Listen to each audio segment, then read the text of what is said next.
Hello, everyone. Welcome to our webinar, Statistics Solutions. My name is Justin D'Souza. I'm a quantitative specialist. Today, we are going to discuss how to conduct and interpret tests of differences. So these are things like t-tests and ANOVAs, and even the non-parametric alternatives. If you have any questions, you can type them into the chat box, and at the end of the webinar, I will be doing a Q&A session. So there's a chat box option and a Q&A option as well. My colleague Sierra is going to provide some hyperlinks in the chat box for scheduling consultations and viewing past webinars. So if you have any questions, just let us know, and we'll send everyone a copy of the recording as well as a copy of the PowerPoint. All right, so first I'll give a brief overview of the services that we provide at our company. Then we'll dive into today's topic about conducting tests of differences. I'll give a demonstration for some of these analyses in SPSS, and then we'll conclude with a summary and a question and answer session.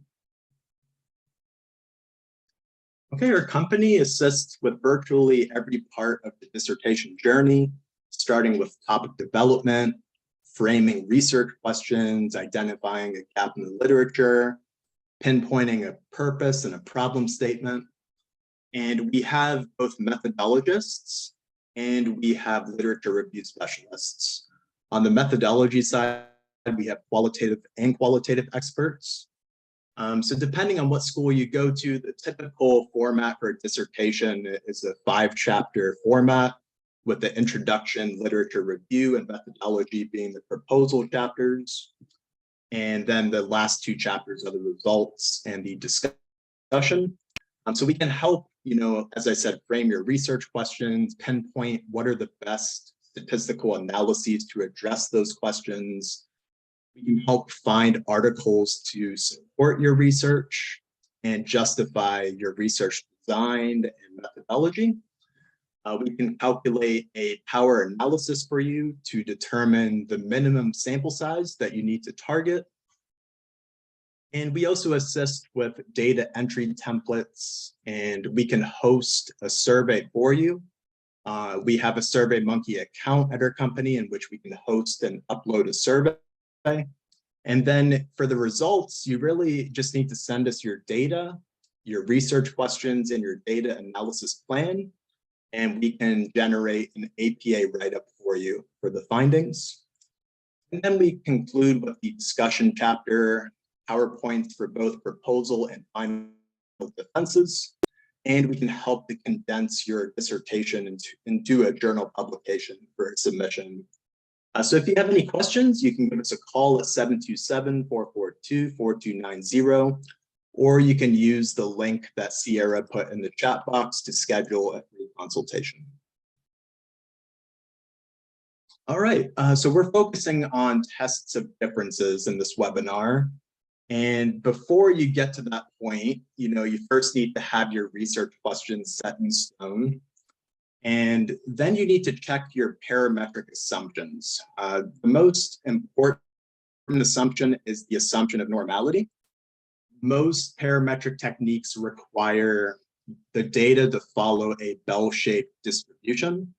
I did a webinar last week on testing assumptions, so I go into this with more detail. But the general idea and the best advice I can give is that you need to verify with your committee what approach they want you to follow when you're checking for normality, because there are many ways you can verify normality. You can use tests of significance, like a Shapiro-Wilk or Kolmogorov-Smirnov test.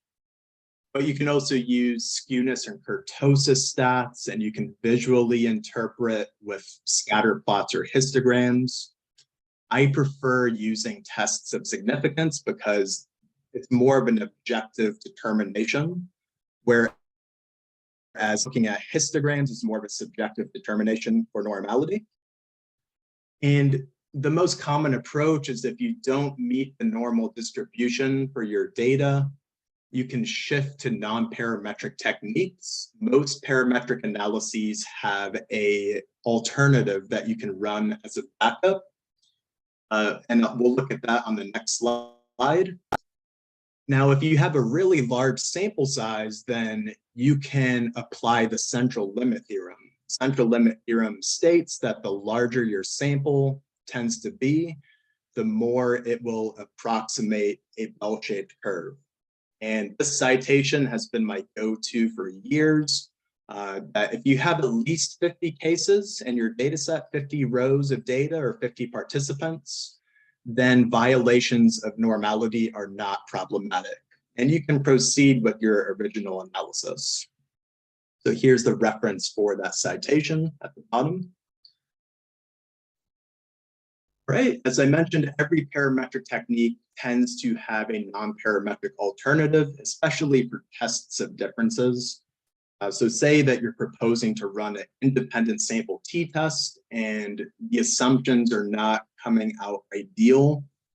Maybe homogeneity of variance is violated or normality is not supported.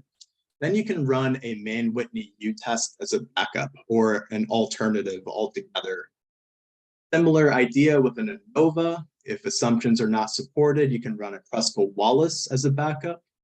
For a dependent sample t-test, which is also called a paired sample t-test, you can run a Wilcoxon sign rank test. And for a repeated measures ANOVA, if the assumptions are not supported, you can run a Friedman ANOVA. So let's look at an independent sample t-test first, which is used when you're examining for differences in a continuous variable between two independent groups. So a continuous variable is a variable that falls on an interval or a ratio scale. Usually if you're creating composite scores or if you have decimals as possibilities, then you have a continuous variable. And then you need two independent groups. You have males and females or an experimental or control group. The participants cannot fall into multiple groups. That's very important that they distinctly fall into one group for the comparison. In terms of setting up the independent sample t-test, as I stated, you need to have an independent variable that is dichotomous or binary, meaning you have only two possibilities. So something like gender, if you only have males and females or groups in an experimental study. Then you need to have a continuous dependent variable. And the next step is verifying assumptions. This is something that you can read different references in different textbooks, and every reference is going to list different assumptions. The most common website I see being used today is Statistics Layered here. So let's take a look at that. And this is what the Statistics Layered website shows. So at first it gives a brief introduction for what a t-test is. And then it goes into an assumption section. And you can go one by one. You can verify each of the assumptions. Several of these are just definition based in that, they are not something you statistically need to verify. Things like your dependent variable needs to be continuous. That's just the definition and it corresponds to how your data is collected. The independent variable needs to have two independent groups. You have independence of observations, meaning participants cannot fall into multiple groups. You're not double or triple counting the same people. There should be no significant outliers. I touched on that on the previous webinar, and I should have mentioned this before, and Sierra put a hyperlink for the webinar archive, but on our company website, if you go to webinars and webinar archive here, you can see all the webinars we've done in the past. And last week I did a verifying statistical assumptions webinar in which I touched on normality and homogeneity of variance, things like that, a little bit more. So you should check for outliers because that can skew your data. The dependent variable in your study needs to follow a bell-shaped curve. And then homogeneity of variance is also another assumption, meaning that you have approximately equal spread in your data between the groups. Okay, and if the assumptions are not supported, you can consider using a Mann-Whitney test, or you can use the sample size, as I stated a couple slides ago. If you have a large sample size, then you can proceed because the larger your sample is, the more it in fact approximates a bell-shaped curve. Okay, and once your data is set up, you can run your analysis in SPSS. So I have a sample spreadsheet here in SPSS with test scores for high school students. Okay, and here's variable view, and here's data view. So for almost every analysis we're going to cover today, you need to have columns as your variables of interest, and rows are going to be individual participants or individual companies. So we can see here we have reading scores. That reading was collected 5 times in a calendar year. So we have reading pre-test, reading 2, 3, 4, and then reading 5 was done at the end of the year. We have 3 different classrooms of data. You have gender identified in here. So this is kind of how the data needs to be set up. If you have anything that is numeric, it should be scale. You'll see a ruler here. If anything is categorical, it will either be a string variable with an A or nominal with these 3 colored circles. And if you have a string variable like classroom, it has class 1, class 2, class 3. You should create a variable next to it that is strictly numeric, just 1, 2, and 3. SPSS sometimes has trouble reading words. So if you see class, it might have trouble running an analysis. So try to create a strictly numeric copy of every variable if you can, if it's categorical.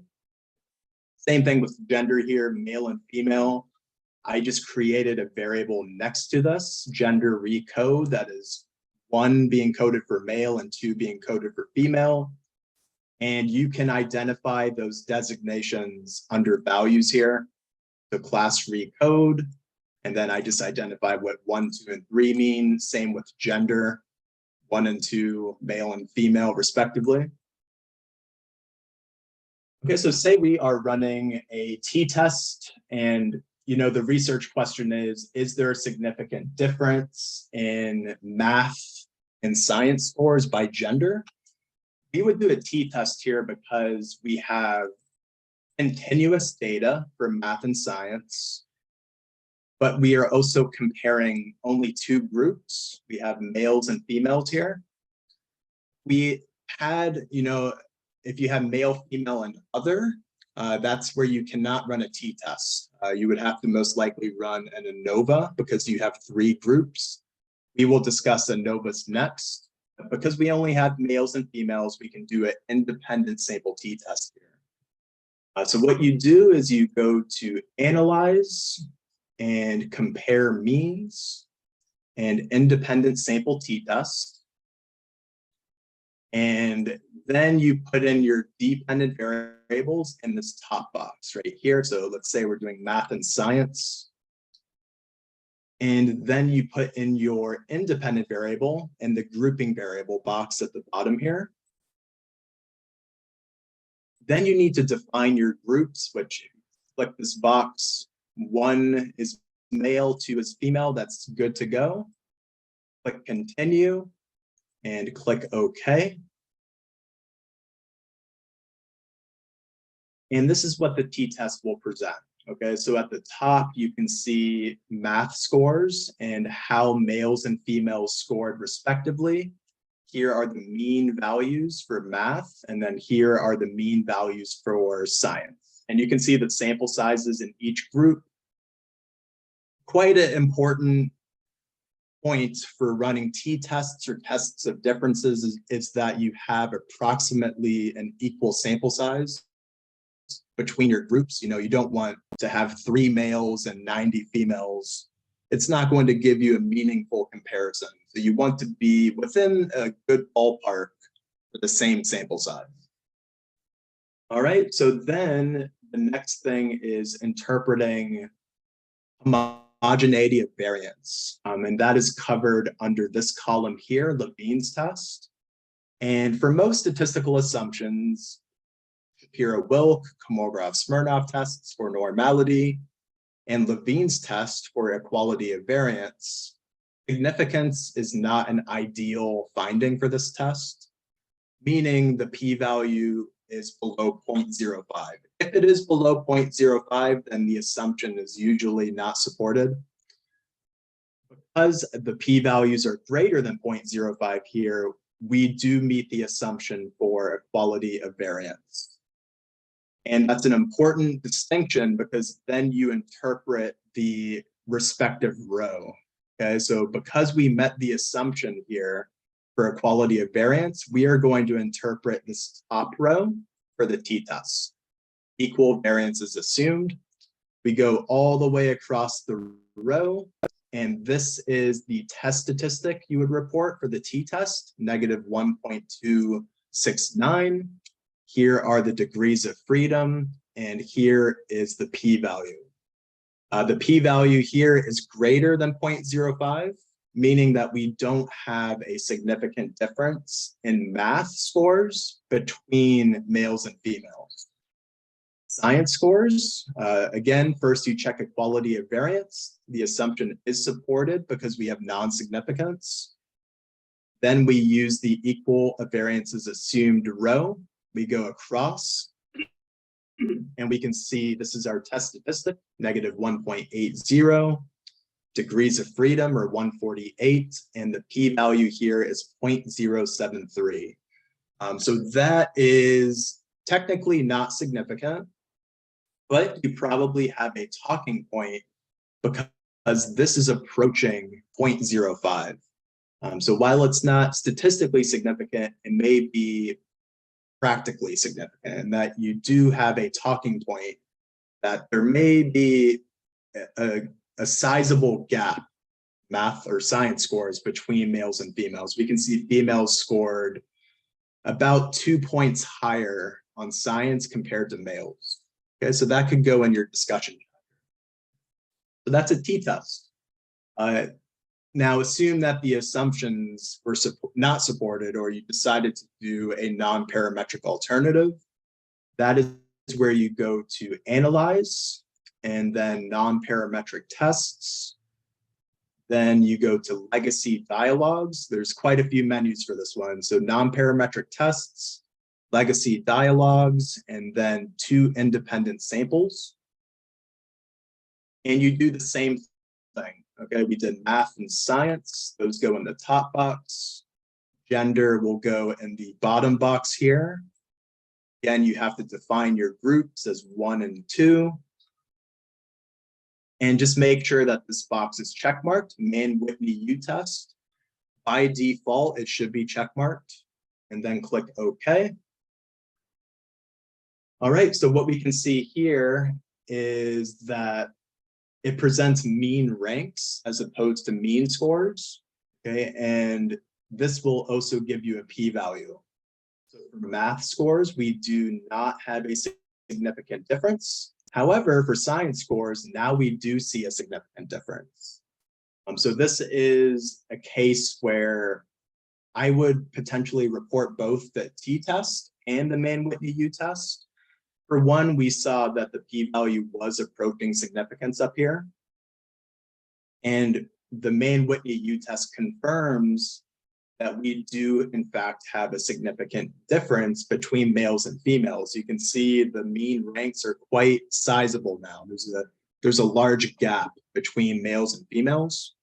Oh, wow. I think one of my monitors just turned off. Oh, there we go. Okay. So yeah, 0.037 is lower than 0.05, meaning that for the Mann-Whitney U-test, we do have significant differences in science based on gender.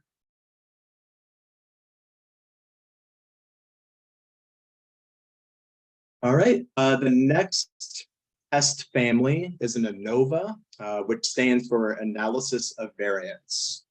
This is an extension off of a t-test. You're looking for very much the same things. However, you can have 3 or more groups now It will still run if you're doing only a 2-group comparison. So we could technically run an ANOVA for math by gender. It's going to work. You're going to get the exact same findings as a t-test. It's just a little redundant to run a t-test and an ANOVA when you only have 2 groups. So technically, I would only use an ANOVA if you have 3 or more groups. Okay, so you need to have an independent variable that has 2 or more groups, but really preferably 3.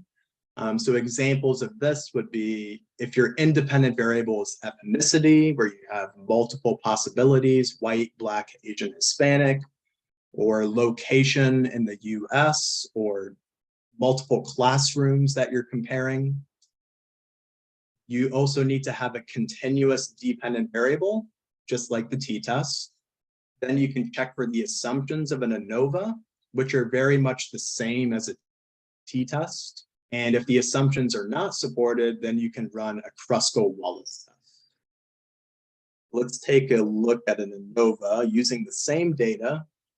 And for an ANOVA, I would do, for an example here, if we're comparing classrooms, we have 3 different classrooms, and we want to compare test scores, that's where you could do an ANOVA. So what you do is you go to Analyze, and then General Linear Model, and Univariate. Then you put in your dependent variable in the top box. You can only use one at a time for this. So we'll do dependent. The dependent variable will be math. And then you pick your independent variable, which is classroom, and you put that under fixed factor right here. Then there are many options that you need to select here. So I go to options, and the most important things to check mark are descriptive statistics, estimates of effect size, and homogeneity tests. So descriptive stats are going to give you math scores for each classroom. It's going to give you a mean score for each class. Estimates of effect size is going to give you the effect size partial eta squared, which is sometimes reported. I don't see it every time. And then homogeneity tests is going to give you Levene's test. Then you can go into post hoc. This is a very important step. You need to check mark. First, you need to move classroom to this right box here. And you'll have to look at the literature or speak with your committee to see what type of post hoc test they want you to do. The most common one I see is a Tukey test, and we'll explain that shortly. Then you can go to plots and say you wanted to look at a bar chart for each classroom score. So you can put classroom on the horizontal axis and then select a bar chart right here. And that's pretty much it. Okay, then you can click OK. And it's going to report quite a lot. Okay, so here are the descriptive stats for math by class. You can see the math scores for each classroom. Then we have Levene's test for equality of variance. You only need to look at the top row here, and we have a non-significant finding for this, meaning that the assumption for homogeneity of variance is supported. Then the big takeaway is, do we have a significant difference in math based on classroom? You go across this row right here, you need to look for the independent variable in your study, so classroom.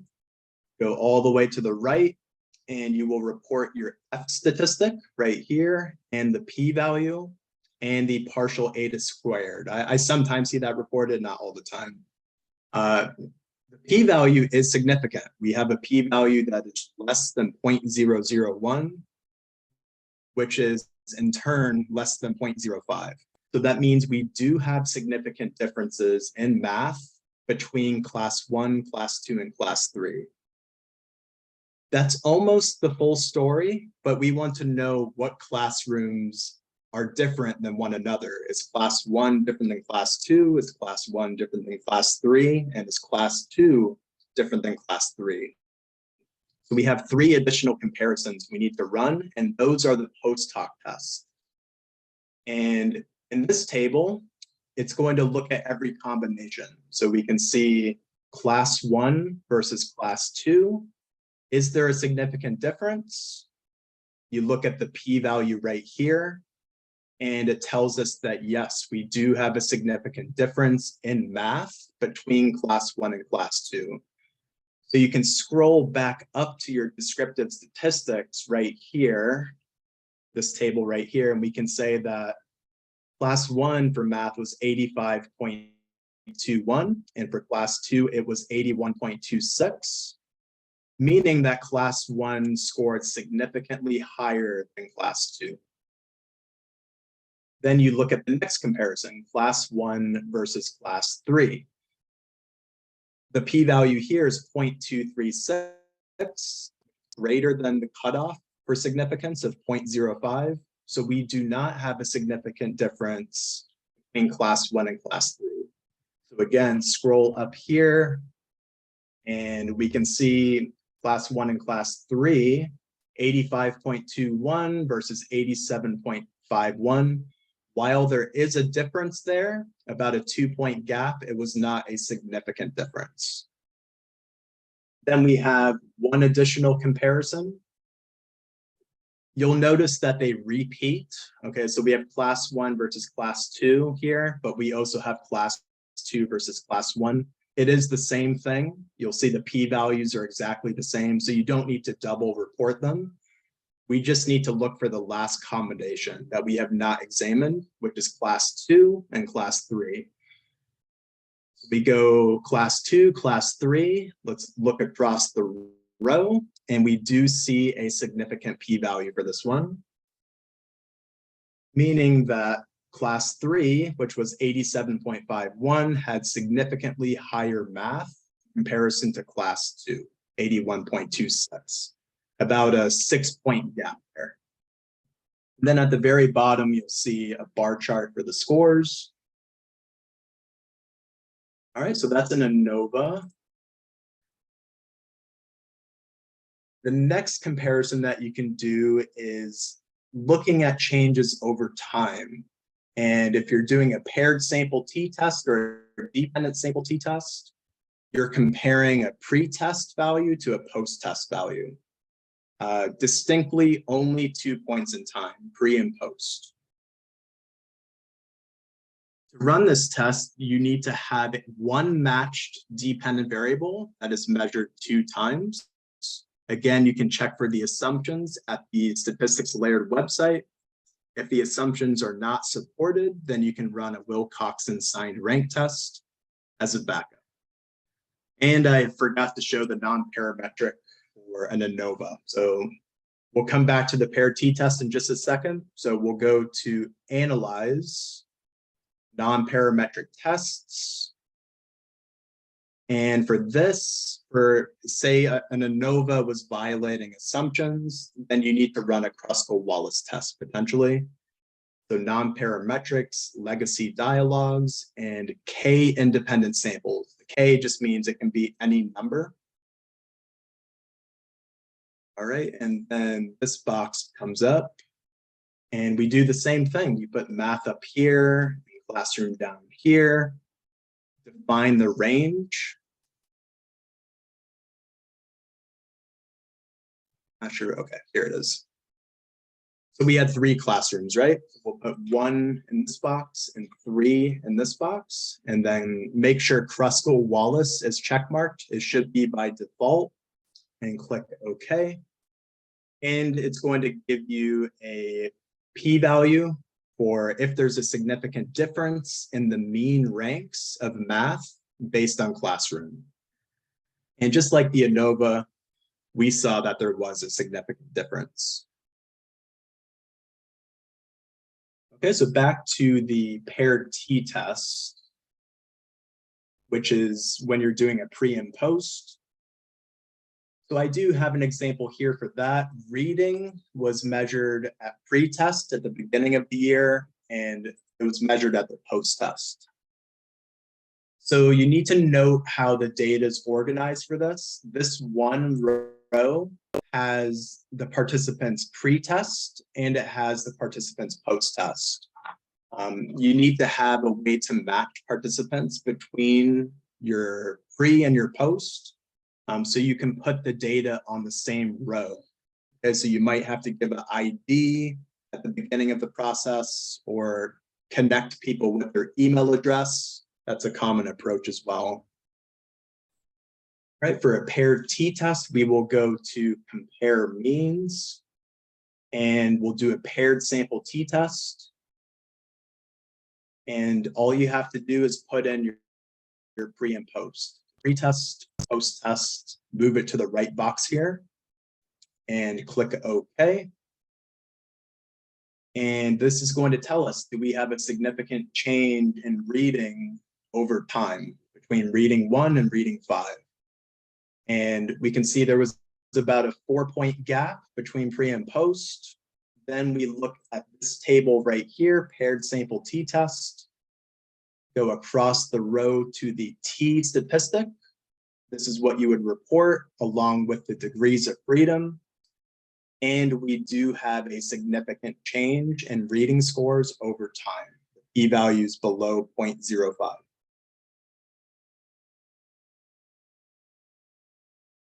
All right, and extending that example to more points of time, say you don't only have a pre-test and post-test, but maybe a pre-test, post-test, and a follow-up. That's when you can do a repeated measures ANOVA. For this, you need to have one match-dependent variable that is measured 2 or more times. And if the assumption's not supported, you can run a Friedman ANOVA as a backup. Okay, for this, remember reading was measured 5 times, so we could run a test to assess, is there a difference in reading scores across all 5 measurements? To do this, we will go to Analyze, and then General Linear Model, and Repeated Measures. This is the first box that pops up, and it's asking for a name of your within subject. Usually I will name this time, meaning we are measuring reading multiple times. And we have 5 levels. We have reading 1 through 5. And then we'll click Define. Then you just need to throw in all 5 reading values into this right box here. Then similar to the ANOVA we did before, there are many options you need to select. So you can go to Options, again, Descriptive Statistics and Estimates of Effect Size. You don't need to do a homogeneity test for this one because we're not comparing groups or we're not comparing classrooms, but you can still check mark it anyway. Then we'll go to Estimated Marginal Means here and move everything to the right box and check mark Compare Main Effects. There's no post hoc for this because we're not comparing groups again. We're not comparing class 1, 2, or 3. And then you can do plots, because for a pre and post type of comparison, I would do a line plot as opposed to a bar chart. So you can put time in this box here, add, and just keep it as a line plot or a line chart. Click continue, and that is it. So click OK. And these are the findings of the repeated measures ANOVA. First, you can look at the reading scores over time, which we can see that there is a steady improvement over time. It doesn't decrease at any point. Then you need to evaluate the multivariate effect. Okay, and you can use the Wilks lambda row right here. And it is significant. And what this is telling us is that there is a significant difference collectively in all 5 reading measurements over time. Same idea here. We see, this is telling you the same thing actually, that we do have a significant change over time in reading across all 5 time points. But that again does not tell us the full story. We want to know, is reading 1 different than reading 2? Is reading 1 different than reading 3? And every combination possible. That will be presented in this table right here, pairwise comparisons. This is where it will do reading 1 versus 2, 1 versus 3, 1 versus 4, 1 versus 5, and every other combination. And if we look down this column right here, the significance, we have significance for every single comparison, meaning that no matter what time point you're looking at, what reading measurement you're examining, whenever it's compared to another reading measurement, there was a significant change.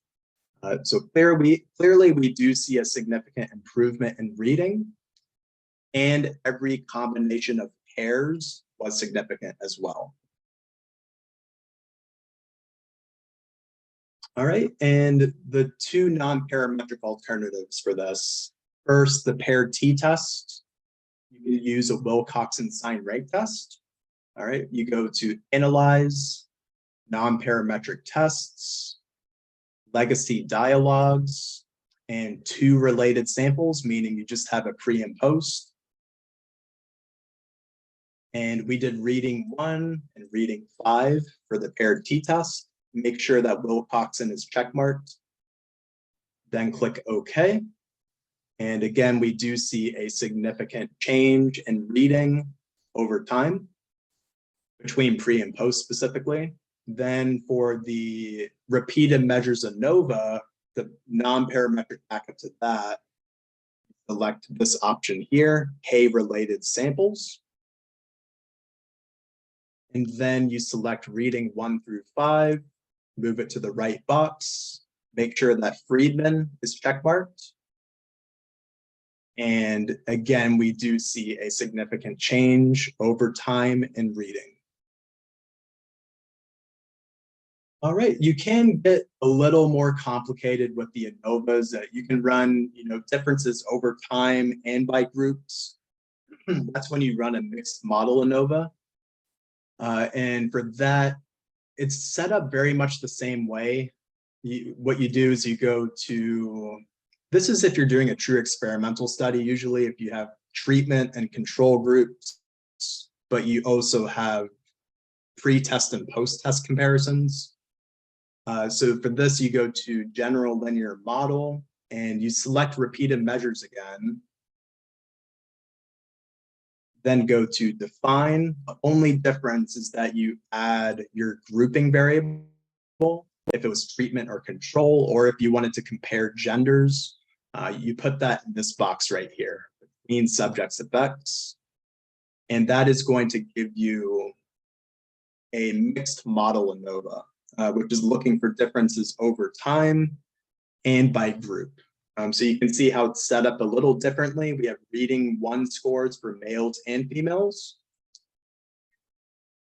And there are 3 effects to examine for this. First, you need to evaluate, do we have a difference over time, which is what we've already done. We did that in the repeated measures ANOVA initially. And yes, we do have a difference in reading 1 through 5 over time. Then you need to look for a difference by group, in this case, gender, and that is in this table. And we do not have a significant difference in reading by gender. Then you have the interaction effect right here. So is there a difference in reading 1, 2, 3, 4, and 5? Based on male and females designated, is there a significant difference over time and by group? And this is telling us that we do not. This is the p-value right here that you should look at. So 0.511, we do not have a significant difference over time and by gender. Okay, and then, I didn't do the ideal plot for this one. When you do a mixed model ANOVA, you can go to plots, and I would put gender under separate line. and then time on the horizontal axis. And this will give you a nice plot for reading scores over time, which is reading 1, 2, 3, 4, 5, and you have a separate line for males and females. All right, so in summary, you first have to pinpoint your research questions. Determine if you're looking for differences, if you're looking for correlations or predictive relationship. You most likely need to do Pearson correlations or linear regressions potentially. If you're assessing for differences, then you have to pinpoint your grouping variable. How many groups are in that variable? If it's only 2, then you can do a t-test. If it's 3 or more, then you can do an ANOVA. Are you assessing for changes over time? Then you can do a paired t-test if it's just pre and post, or you can do a repeated measures ANOVA if you have pre, post, and a follow-up. And then you can use SPSS to analyze the data. All right. So if we have any questions, you can type them into the chat box. And also give us a call if you have any questions about the services that we provide, or you can email us at info@statisticsolutions.com.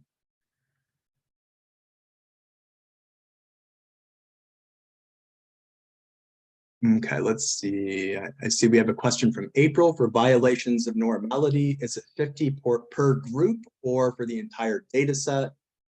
Would I need to run separate normality tests for each of my groups? I've seen it both ways. That's a great question. I've seen it done both ways where sometimes normality is verified for each group. I do not tend to do that. I check for normality for the entire sample collectively. So this for violations of normality, is it 50 per group or for the entire data set? I apply that citation for the entire data set. And then I only run normality once. I do not do it by group.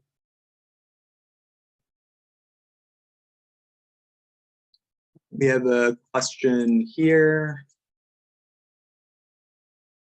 I'm interested to know how to run a thematic analysis. Please let me know if you have any arrangements for it. Yes, thematic analysis, I think, falls more underneath the qualitative analysis family. And we do have qualitative specialists at our company, that work on phenomenology and grounded theory and case studies. So yeah, if you have any questions about that, I recommend emailing us at the link that was in the PowerPoint, or you can click the link that Sierra provided at the top. I'll put the link as a reply to your question. And you can schedule a free consultation and discuss where you need assistance specifically.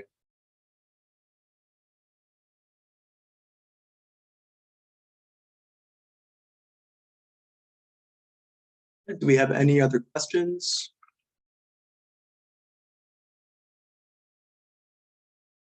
And we will send everyone a copy of the webinar and the PowerPoint as well.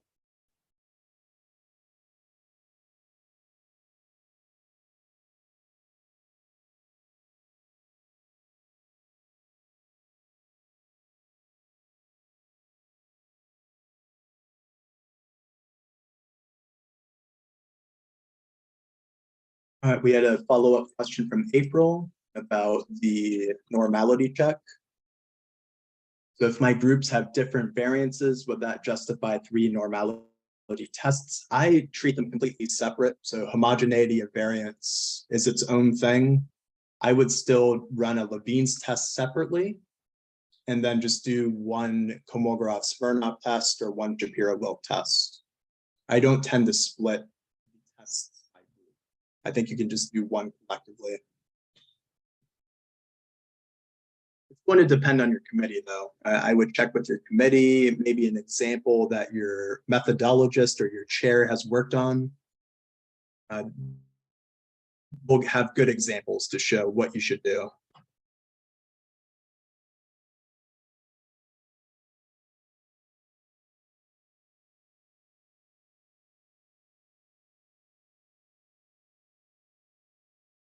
All right, do we have any other questions?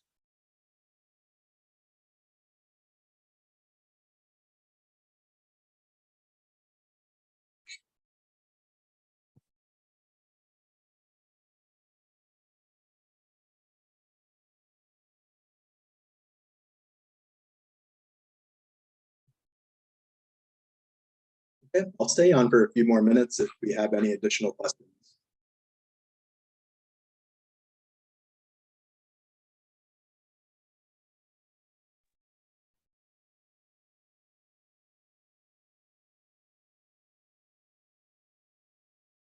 Sure thing. Thanks for joining, everyone.